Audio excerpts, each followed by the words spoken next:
Assalamualaikum warahmatullahi wabarakatuh. Perkenalkan, nama saya Siti Anissa Putri Rizkia. Di sini saya akan mencoba menjelaskan materi tentang pemahaman pendekatan terhadap hadis kontemporer.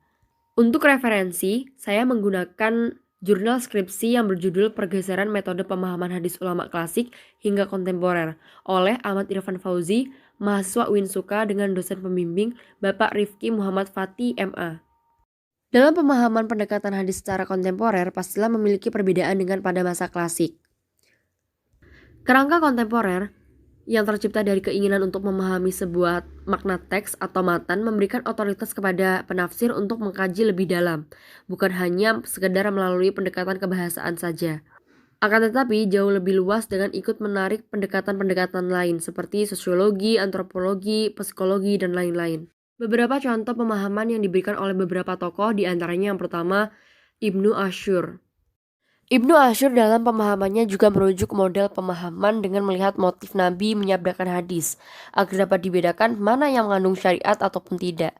Beliau pula mengkritik sebagian fuqaha yang hanya mengandalkan analisa bahasa dan mengesampingkan konteks serta motif persyariatan.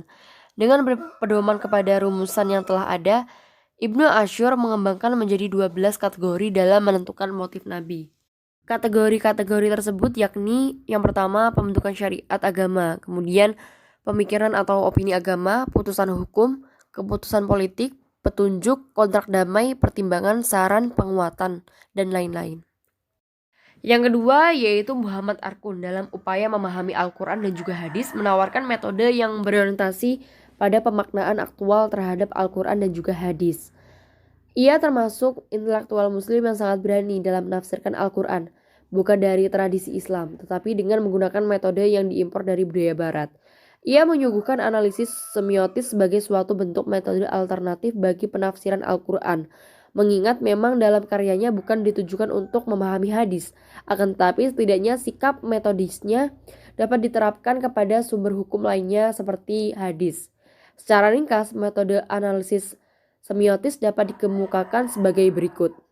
Yang pertama yaitu adalah proses linguistik. Dalam pemahaman pendekatan hadis seperti kita tahu ada pendekatan hermeneutika yang meliputi dan mencakup data-data linguistik, yakni tanda-tanda bahasa, kata ganti, kata kerja, kata benda, dan lain-lain.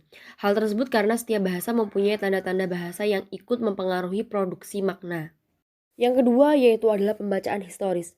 Sama dengan pendekatan historis, yaitu pembacaan pada tahap ini dimaksudkan untuk mengenali kode-kode, simbol-simbol linguistik, keagamaan budaya yang sepanjang ini telah digunakan dalam pemaknaan atau penafsiran. Yang ketiga yaitu adalah pembacaan antropologi atau pendekatan antropologi, digunakan untuk mengetahui asal-usul dan fungsi bahasa keagamaan. Dengan cara ini, maka akan bisa dikenali bagaimana bahasa sesungguhnya berfungsi menguak cara berpikir dan cara merasa yang sangat berperan dalam sejarah umat Islam. Untuk contoh dari masa kontemporer yaitu berkaitan dengan pemahaman Muhammad Arkun, diambil dari hadis kontradiktif, dianalisis dengan pemahaman beliau, yaitu pendekatan pada aktual Al-Quran dan juga hadis. Contoh hadisnya yaitu adalah sungguhnya mayit disiksa karena tangisan keluarganya. Hadis riwayat Al-Bukhari nomor hadis 1206, 1208, 3681. Yang mana ini ditolak karena tidak sesuai dengan Al-Quran surat Al-An'am ayat 6.